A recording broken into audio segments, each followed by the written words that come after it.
Okay, folks. So the basically we let's just a minute. I will mute everyone.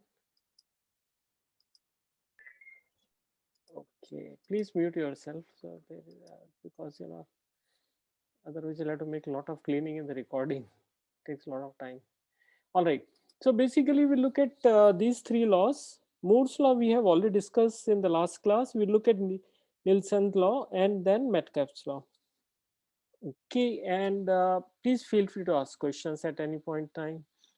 And actually content of this I have taken in bits and pieces from various sources, but I didn't find any paper which discusses all three together. So I thought, let me put my thoughts and I will take your inputs on this topic, right? So at the end I will leave the session open to you to answer questions and ask questions.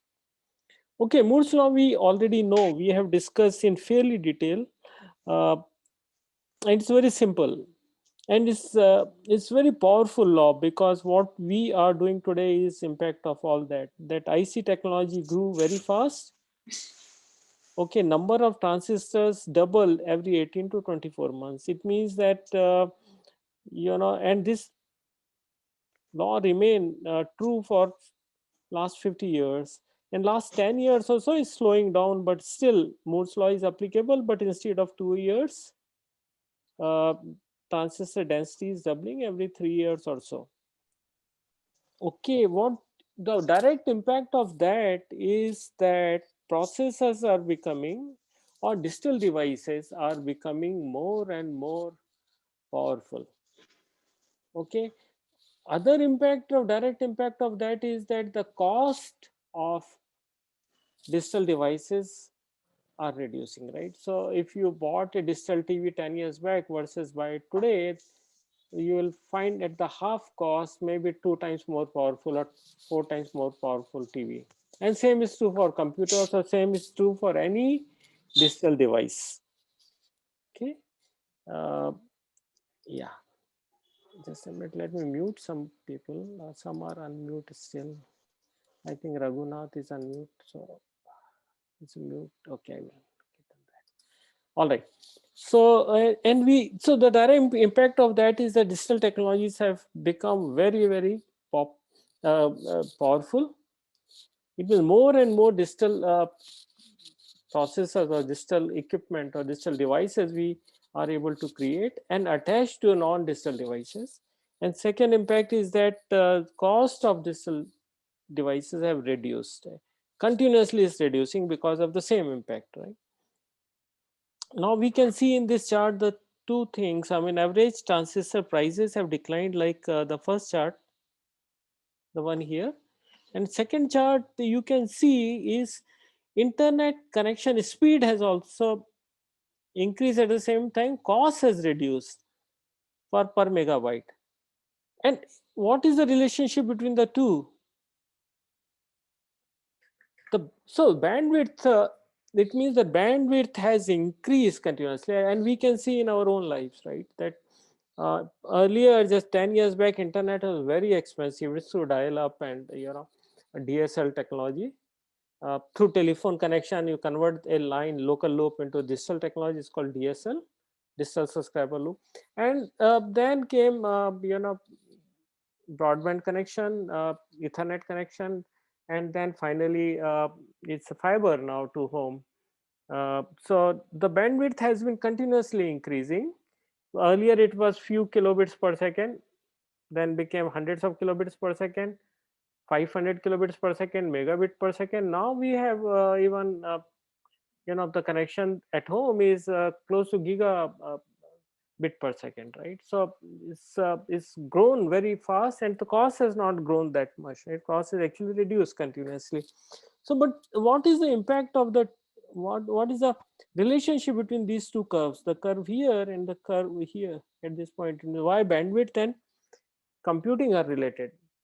Of course both technology grew parallelly, but we there is each one has influenced other. That's what we can see. For example, even networking technologies require equipment, digital equipments, right? Okay, it requires routers, it requires switches, it requires many other devices, for example, it may require apart from this some kind of security devices or some other devices. Okay, it's not just only router sitting end to end, but large number of other equipment around it. uh, okay, and that have also become cheaper over time. Okay, and that have become more powerful. So as a result of, and since bandwidth has increased, that has also increased the use of computing. Because in isolation, if you think, computers have very little value. When they are connected to each other and when can communicate, then it has value. So that has increased the popularity, and that has further caused the improvement in processor technologies. So if there is no user, then of course the technology will not improve, because the usage, if there are people who are ready to pay for innovation, only then innovations will happen, right? So there is a direct impact of every other factor into that has caused Moore's law. And so Moore's law has in fact impacted other laws, right? So we'll look at today two other laws which are related to Moore's law, and all three are dependent on each other, and how all these three are causing the digital revolution. Okay, that's the focus of the talk today. And please feel free to ask any question or give your suggestions, advices, because it cannot be monologue.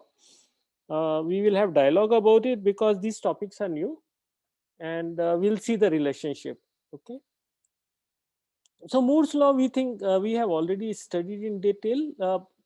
So as a result, we can see things have become smart things, and that has directly resulted into the following things, right? If uh, it means that when we say something is smart, it means that it has a larger number of features and functionalities, more functionalities, right? So when you attach a digital device or digital thing to a non-digital thing, then you have large number of features. Okay. Then of course, I mean, we have improved user experience, because ultimately if users are not using the device, then it's of no use. Okay, so user experience has also greatly improved when things became a smart thing or digital thing. Better management with attachment of digital things, anything can be managed better. Okay, it can be managed also from remote. Okay, so the management improves when computers gets attached to non-computer thing, or even computer becomes more powerful. Okay, and enhance flexibility, we can do large number of functions in very different ways. Okay, and data collection, of course, this is very important nowadays. In analog things, it's very difficult to collect data. When it becomes digital, we can collect data, right? So Moore's law has influenced all this. Okay, and connection, it has also resulted into connection to other things. So a computer connected to server, for example, and it has enhanced the value ultimately for users. All right. Uh, so, however, the Moore's law is the, if we can say there are many pillars for digital transformation, is the primary pillar in my opinion, right? So, if computing wouldn't have become cheaper, if digital technologies wouldn't have become cheaper, then the world of today was not possible. Okay. All right. So let's look at now the second law. This is a Nielsen law. Okay. And it's about the bandwidth. Now, if you look at the history of telecommunication, no, there has been innovation for last 200 years, but data communication started happening only very late. Okay, I mean, there have been instances of data communication in early 60s and 70s, but actually it became extremely popular in 80s onwards, 1980 onwards, right? And then first thing it is started, of course, I mean, there have been digital, some satellite technologies, etc., which are largely communication was some kind of digital communication, but mainly it has happened in terms of, in local area network. Like Ethernet came, and before Ethernet, there were token ring, token buses to interconnect devices and computers within some local area or a building.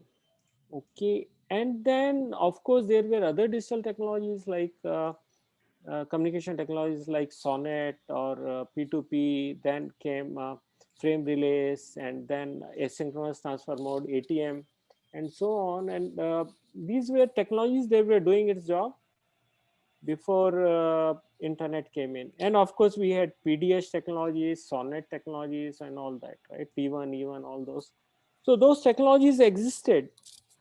Okay, however, actual revolution happened with the the popularity of internet, which started sometimes around 80s and became popular in 90s and so on, and of course mobile technologies. So these two technologies were actually responsible for making bandwidth available to all of us, right?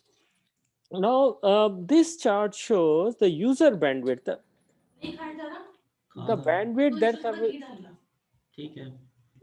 bandwidth that's available to a user like us, right?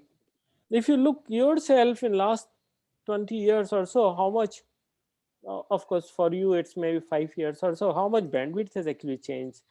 Okay, so it's a change, it's bandwidth grew at the rate of 50% per year.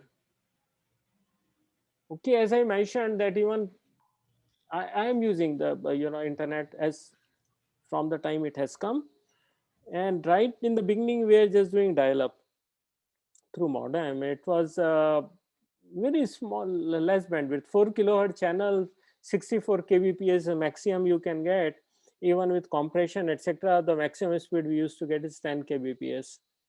Okay, because channel never worked at the full speed. And then came 10 kbps came DSL technology, wherein part of local loop we could directly make disguise.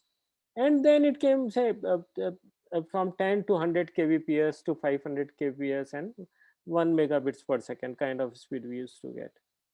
And then came after that, after DSL came you know to home there was Ethernet connection. From up to Ethernet there was some other technology, and then again bandwidth increased to say 100 mbps kind.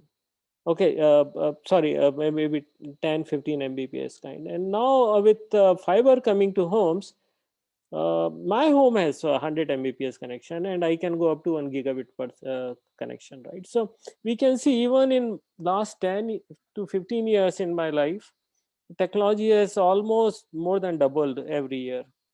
Okay, from 10 kilobits per second to 100 mbps in about 15 years time is more than double. So so we can see that even for the same cost, if you see, the bandwidth is almost doubling every year, right? I mean, of course there are commercial angles, but in general we can say that bandwidth has become so cheap that anybody can afford it.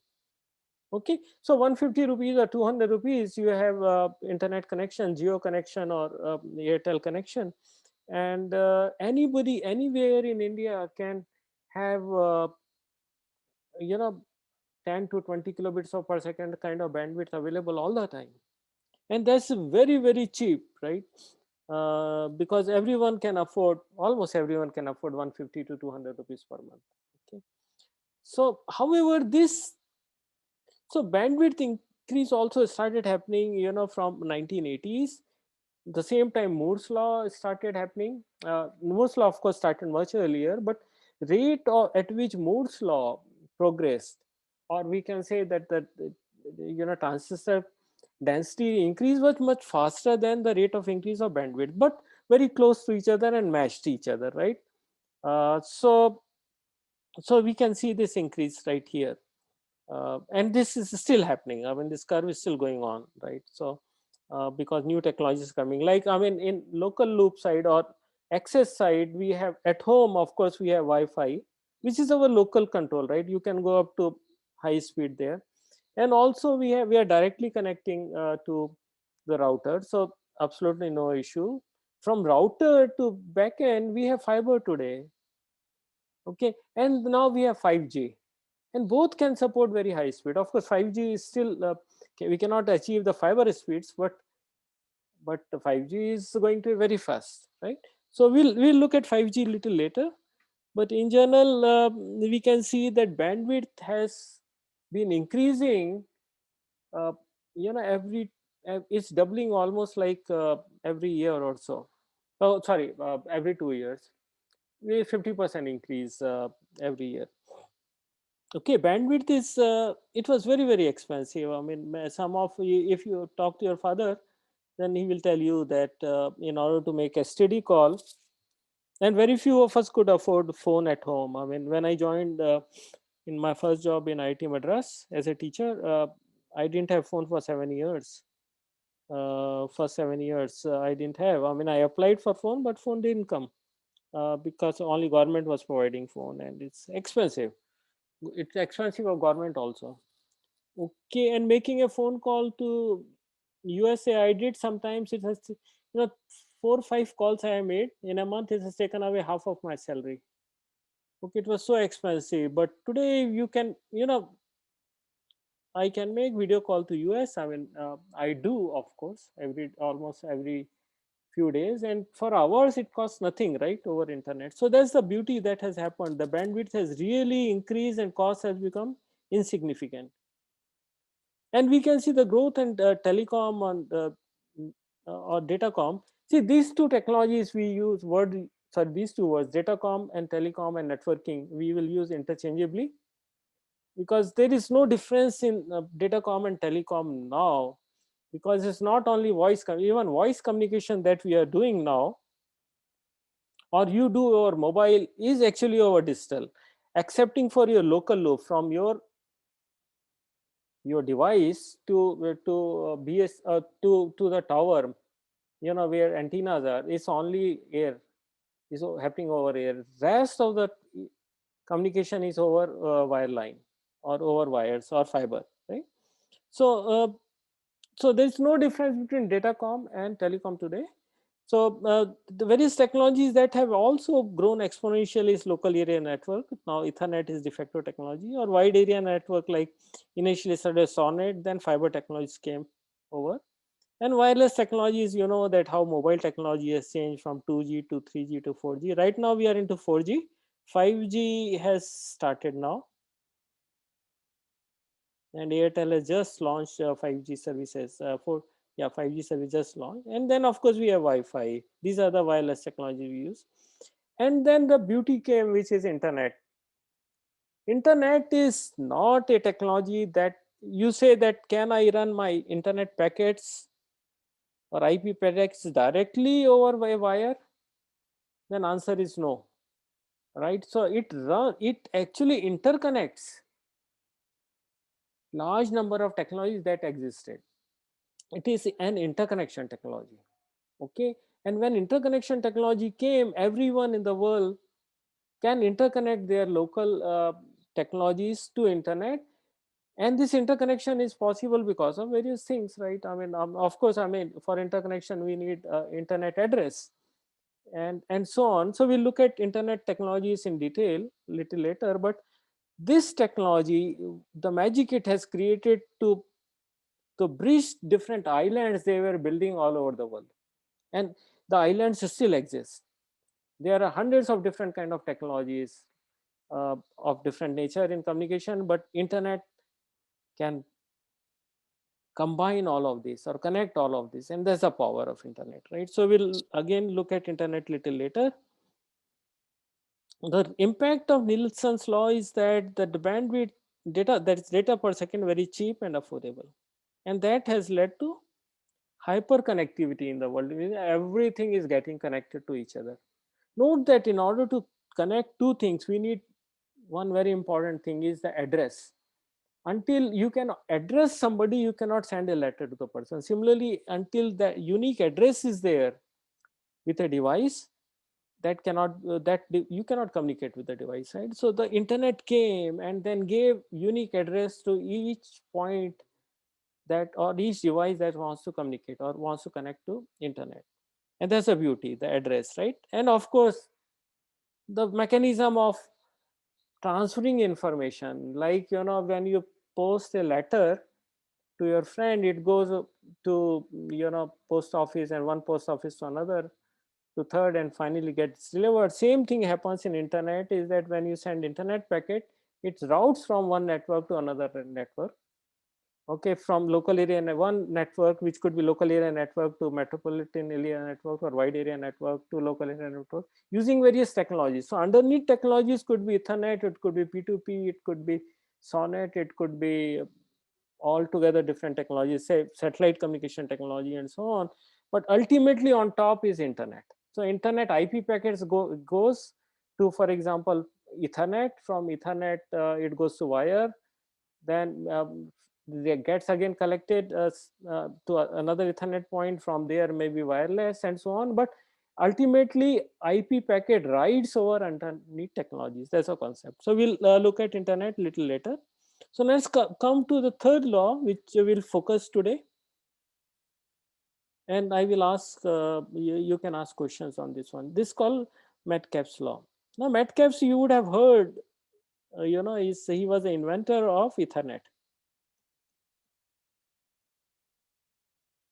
Okay, and Ethernet became the de facto technology. I mean, today the only technology that is popular and that is pervasive, it exists everywhere, is Ethernet. Even in your home you have Ethernet, perhaps you may not know it. Okay, all right.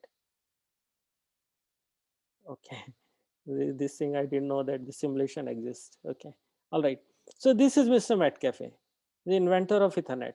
And as I said, it is the most beautiful or most effective technology that had made other technologies obsolete, like token ring, token bus, even Sonnet to great extent, right? So today we have Ethernet runs from home, not only home, but you can run Ethernet to hundreds of miles over fiber. Okay, so Ethernet is not only local area networking technology, but also you can run to hundreds of kilometers today. Okay, so he made this prediction, and that has become very true. Okay, and this is called Metcalfe's law of connectivity. Okay, it says that the power or the value of a network increases in proportion to the square of number of nodes in the network. Repeat, the power or the value derived of a network is directly proportional to square of the number of connections. What does it mean? It means that as you keep, if as the number of connections keep on increasing, the power becomes very, very high, which is square of that. Okay, so if you have two computers, then there is one connection, like it's something like this. If there are three computers, there are three connections. If you have four computers, then the six connections. So we have 1 2 3 4 5 connections here. There are 10 connections. If you count, these are 10 connections. Okay, but the value that you derive out of it, okay, the value that you derive out of it is square of the number of networks, right? So square of number of nodes. Okay, so as you keep on connecting, like here we have how many, 1 2 3 4 5 and 5 10. So basically we have 45 connections here.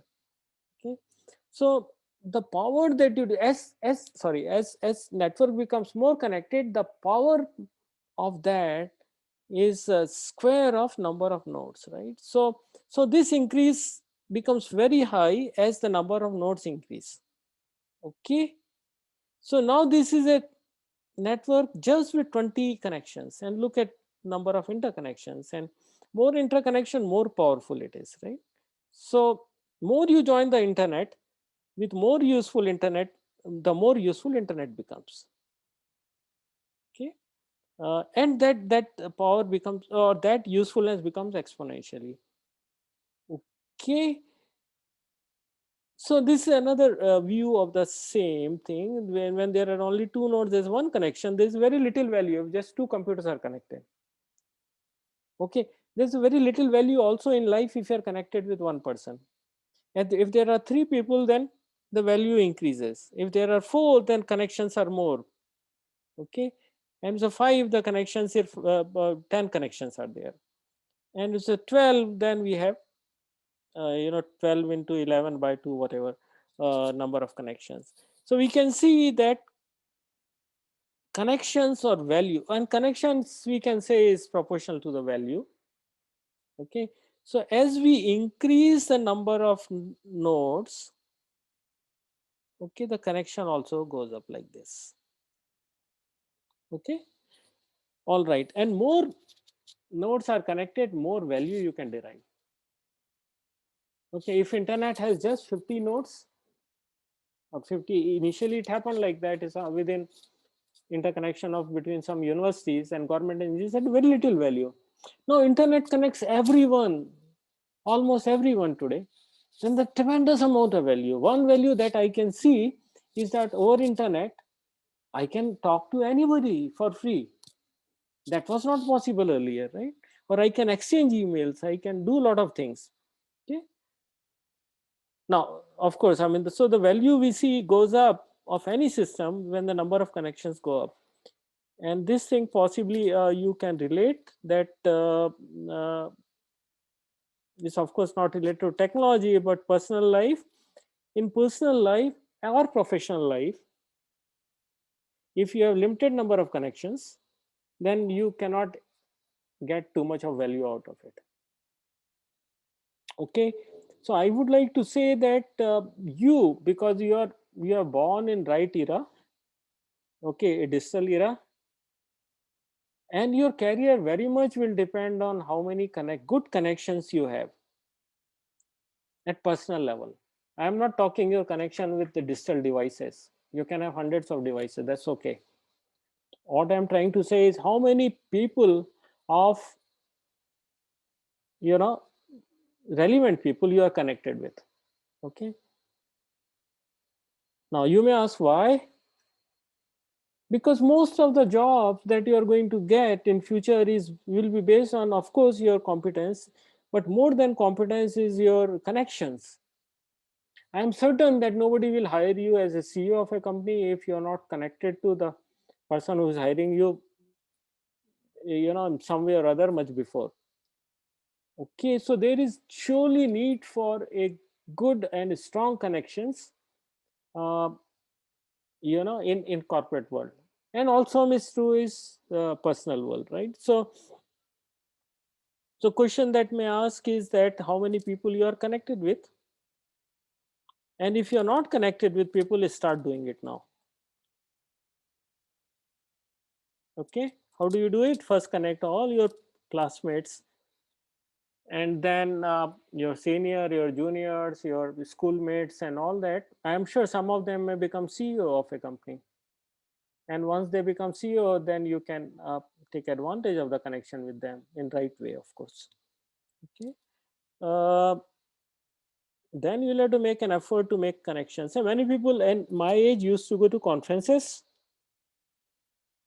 to meet new set of people, new people, develop relationship, right? In fact, my first industry job came through, I went to ATM conference and gave a talk, and somebody, my boss actually from a new company was there, and he said, why not spend 1 year with us? And I said, fine.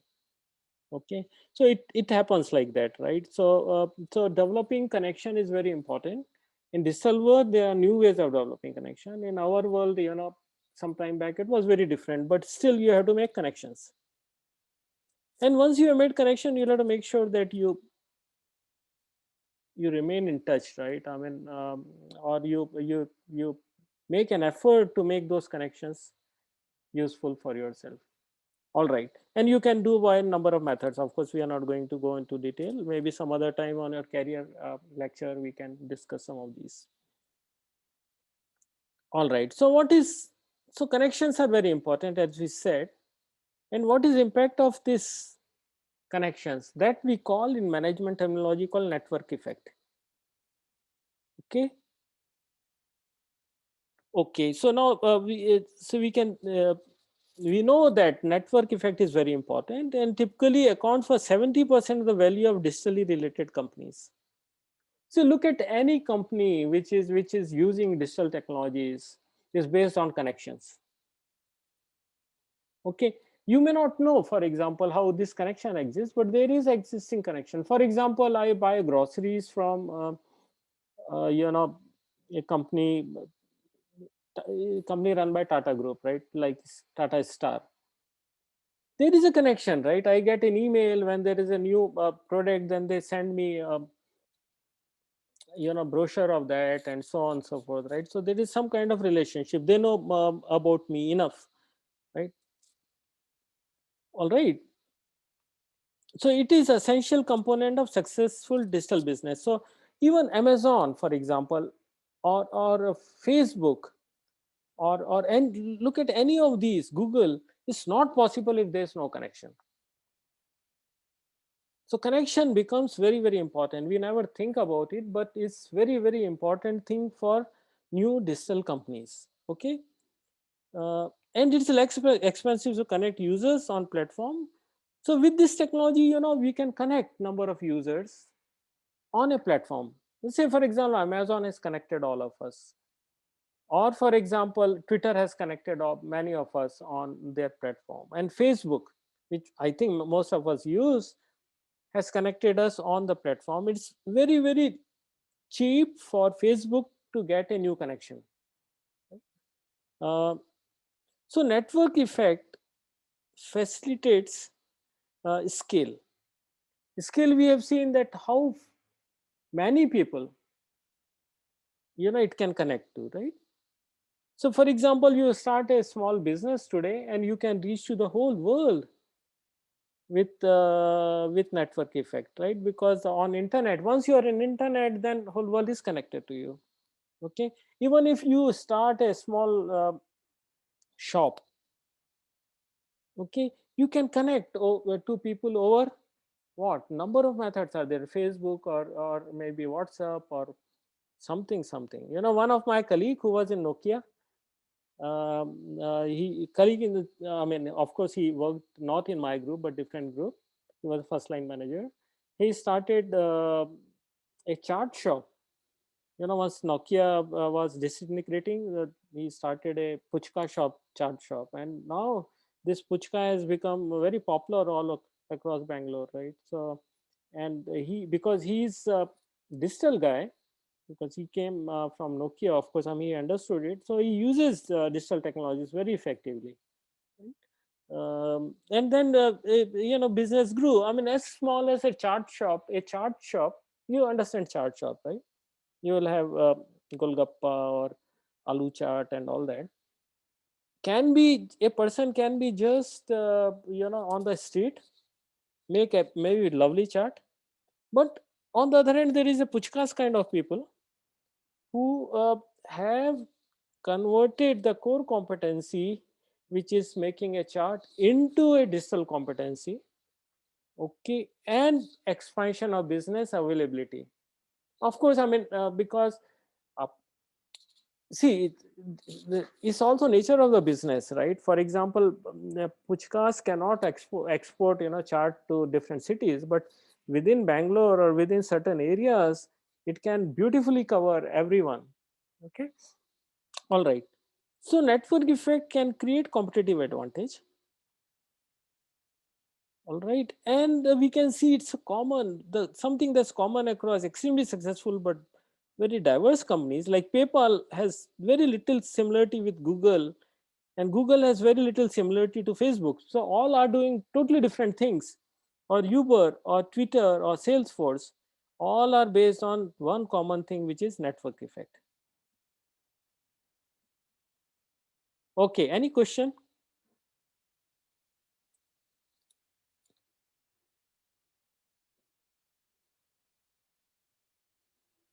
Any question on the network effect?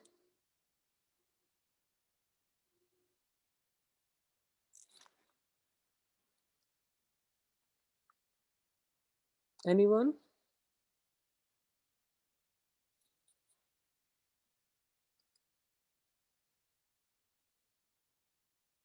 Okay, Bhavam, you worked in industry for some time. So can you tell me, how did you see network effect in that company?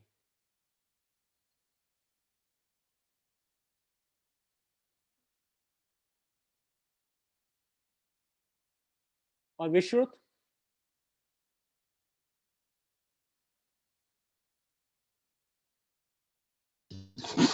Yes, sir. Yeah, how did you see network effect in the company you worked during your internship period? Um, so in what respect? Like, so of course, networking has, you know, increased connectivity and brought in so much on the table that, Mm-hmm. um, that No, no, I'm so it not has made talking. us more productive. Okay, all right. So you worked in ARM, I guess, right? Which Yes, company? sir. Okay. So did ARM use networking effect? Networking, I don't mean to say is that, they created equipment for networking, right? So a network effect here is not, I'm talking not about equipment per se, but I'm talking about impact of connections, impact of creating large number of connections, right? And connections bring in value. I was Uh, talking about that, right? So ARM would have used networking to connect to customers, connect to users, right? Or enabling connection between people, devices or equipment. Okay. right, sir. Yeah. Okay. So any company today needs to use connection for different activities. That's the point that I'm making. And there can be various kind of networking effect or connection effect. You can talk in simple words.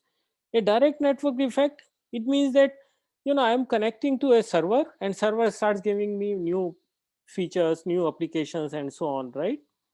So it increases utility for me. Okay, so increase in users. So basically, if so we can say as connections increase, it increases utility for me as a user. For example, if I connect to if I am connected only to few machines or few servers, then utility is less for me. As more and more websites or servers I can get connected to, it increases utility for me, right? So for example, if there are million more websites gets connected, of course as a user I have more utility. Now there can also be indirect effect, or it's called asymmetric effect, right? So where an increase in user indirectly create more utility for the other type of users. For example, Airbnb, okay, or Uber. Okay, so where more hosts and drivers creates more utility for guests and passengers. So it's not a direct effect, but indirect effect. If there are more people who join, say, for example, Airbnb, right? So the more businesses will open, more people will open to convert their homes into guest houses and so on, right? And even the user can also become or customer can also become service provider. So there can be indirect effect. And since this relationship is quite complex, maybe sometime or other we can really look at how this networking effect or connection effect, as connections go on, actually impacts different businesses. Okay, one example, for example, is given is a dynamic pricing. So you would have used Uber, right? In Uber, during peak time, they increase the price point. Per kilometer rate sometimes doubles. Is it a value for whom? Is it value for customer? It's a value, it encourages whom? It encourages the service provider, that's the drivers. Okay, because drivers in Uber model in general, I mean, of course, I mean, India is strict model, but for example, I'm coming from office and my car has availability, I can convert my car into Uber car and may take some passengers in between while driving home. Okay, so I will earn extra money. Okay, so that will, if the pricing is really high, when I'm coming back from office in my car, I will convert it to taxi because I will get huge large number of more money. Wherein is when pricing is low, dynamic pricing is low, is as a user I will see that instead of going to somewhere during peak time, I will go at off peak time. So it creates value for me. All right. Okay, so now we have discussed three things. We have discussed Moore's law, which talks about that digital equipment are becoming more and more powerful and cheaper because of IC technology has grown very fast, which is exponential growth. And second one we have seen is Nielsen's law, which says that bandwidth increases by 50% every year. And in other words, we can say that every year the cost of bandwidth reduces significantly, right? Of course, cost is always related to demand and supply, but still we can see that we have seen in our lives that every year bandwidth cost reduces. Okay, it means that now bandwidth is available to everyone. Every device can afford bandwidth. Okay, first impact, Moore's law impact is every device can have computing. Whether it's a mechanical device, then we can connect computer to it, or it can be a digital device. Okay, and third, what is third law? Third law is Metcalfe's law, which says that as we are having more and more connections, okay, then value goes up. As we increase the number of connected nodes, or if we increase the number of connected devices, the value goes the square of that number. Now, how can we combine these three and see what is impact of each other, right? On connection or the confluence or coming togetherness of all three, because all three are interrelated, all three happen together. Of course, each one is dependent on other, right? Had computing not become cheaper, bandwidth won't have become available so much, because creation of bandwidth requires digital technologies. Okay, so if bandwidth won't have become cheaper, then in isolation these devices have no meaning. So so both have influenced each other, and of course it has relationship with connections. If connections didn't grow up so much, then these two technologies are meaningless, right? So now how can we combine these to see actual effect, right? Now let's look at this chart, Moore's law. The cost came like this of what? Digital device or digital systems, and the performance went up like this over time. It means that everyone can afford digital device. Every device which is mechanical device or whatever can be made digital. Okay, and once we make it digital, we know it increases functionality, it increases control, it increases maintainability. It increases basically all the use. Fine. Nielsen's law, decreasing price of bandwidth. Okay, and we can see the charts here which shows that how bandwidth prices have decreased because of increase. Nielsen's law actually says the bandwidth goes up, but of course the bandwidth is going up, and Moore's law is also there. Then we can see the prices are coming down like this, right? Now it means that now it's affordable bandwidth for everyone. Okay, and this will in turn encourage number of connections, because I mean, this, you go to a village 10 years back, nobody possibly would have used internet, or 15 years back, right? And recently I went to a small village called Thalli in Tamil Nadu, and I could see everyone using internet. So there is a huge difference now because of availability of bandwidth at low cost, which is affordable in country like India. Okay, and third thing we have seen is that connection growth, as we have number of connections. Okay, a number of nodes go up in a network. Okay, the value goes up like this. All right, and cost is of course does not grow that much. Okay, it's almost a linear increase or sublinear increase, right? So low cost of internet bandwidth and connections, of course, uh, create huge amount of value for everyone, individuals, and also because the increase in value for individuals, surely it's increase in value for corporates.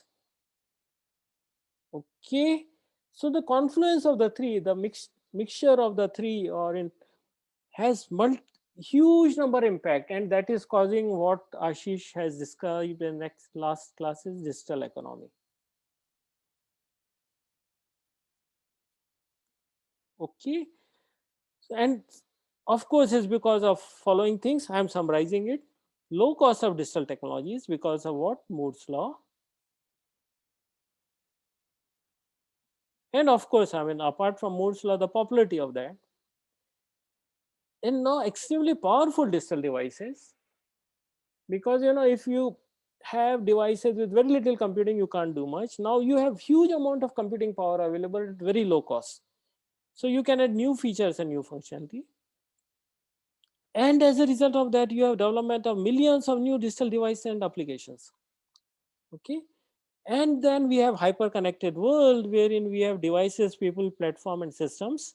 They are all created. It's not just people to people, right? You are making telephone from one, but also a car connected to a garage, or car connected to pump, fuel station, or any small component of a device is connected to some other component of some other device, creates huge amount of value.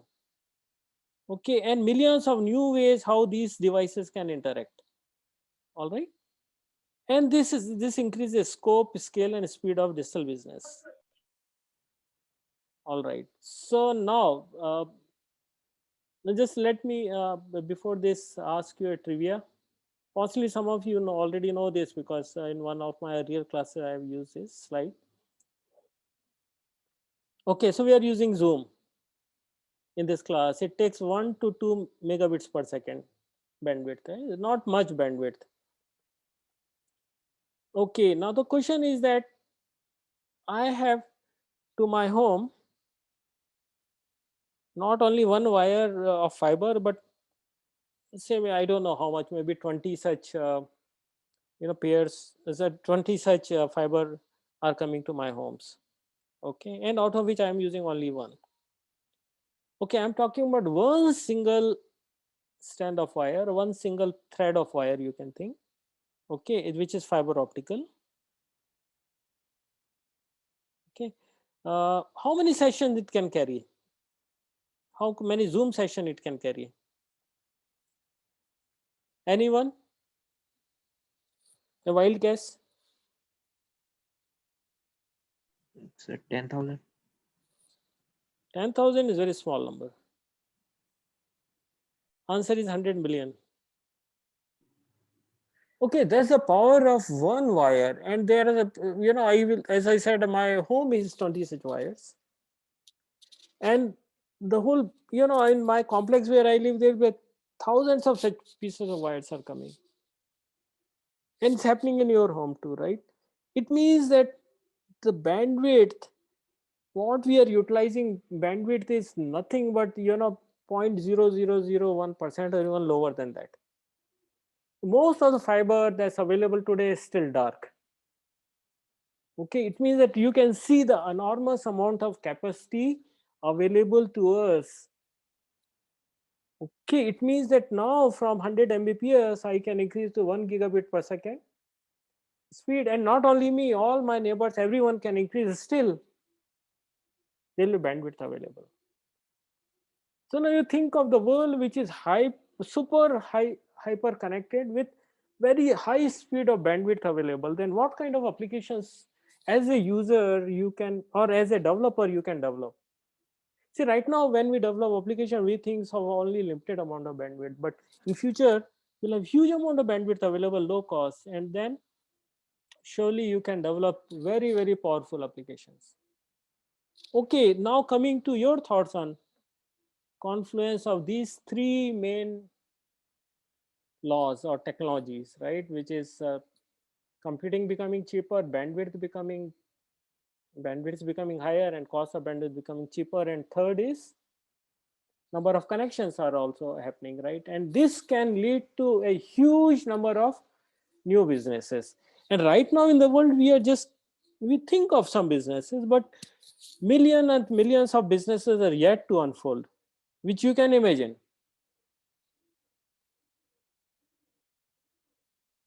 Think what you can do with the confluence of these three or combining effect of these three?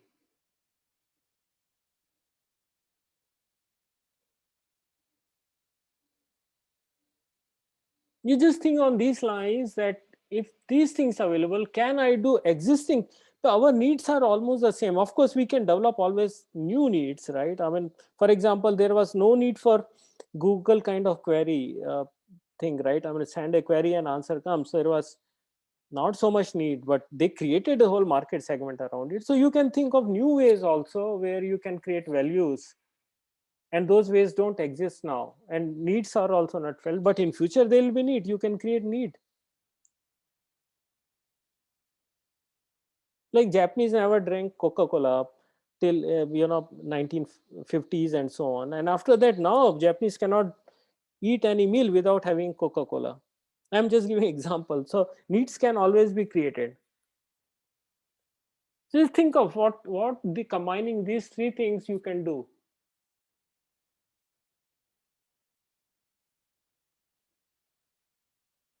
Anyone? So we can make sure that the technologies and all these services, we can make them accessible to a larger section of people who are not right now having these services. Yeah, very right. You can make these technologies available by what? By doing something, right? Yeah. Basically trying to manage digital divide that exists today. Fine, but that's automatically happening because I mean, for example, Jio or Airtel have made these technologies available to people at no cost, almost no cost, right? But it's happening. So if you have to start a business, let's assume many of you can kick-start a startup. Can you come out with some idea?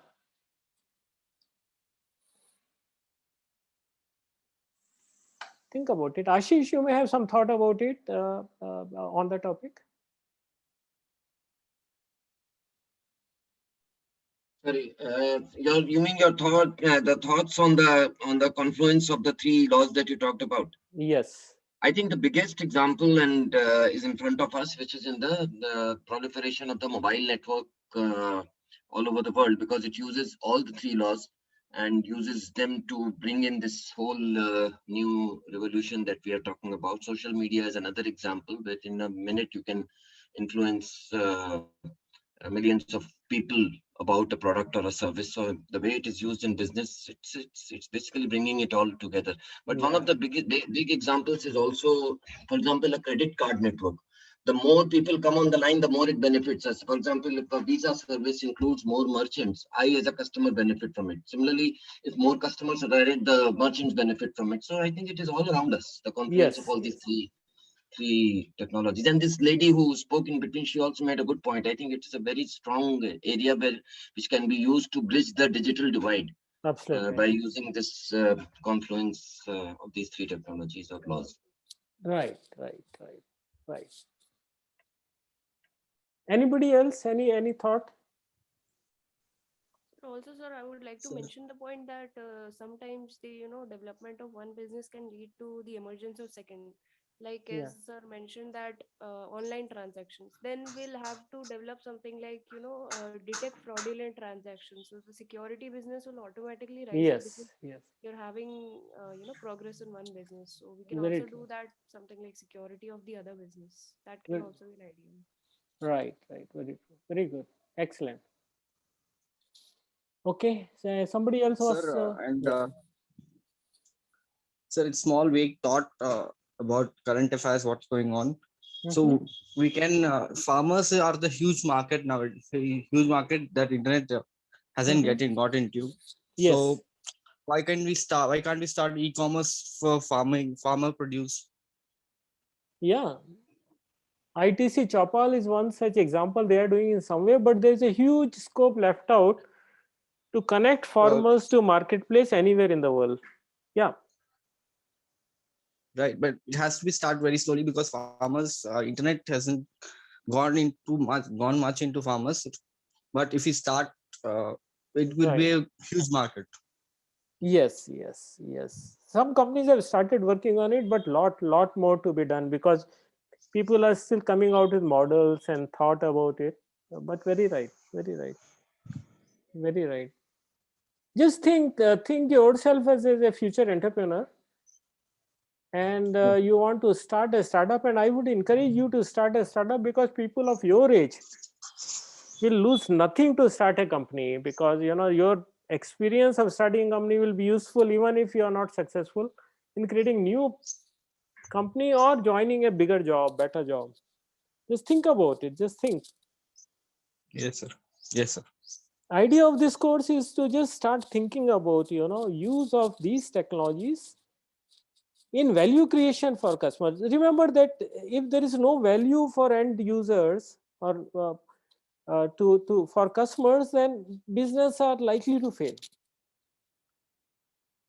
Okay, so corporate may create value for themselves much later, like for example, Flipkart is still under losses, but they have created value for a large number of customers, but ultimately it will become profitable, or it will get acquired or something.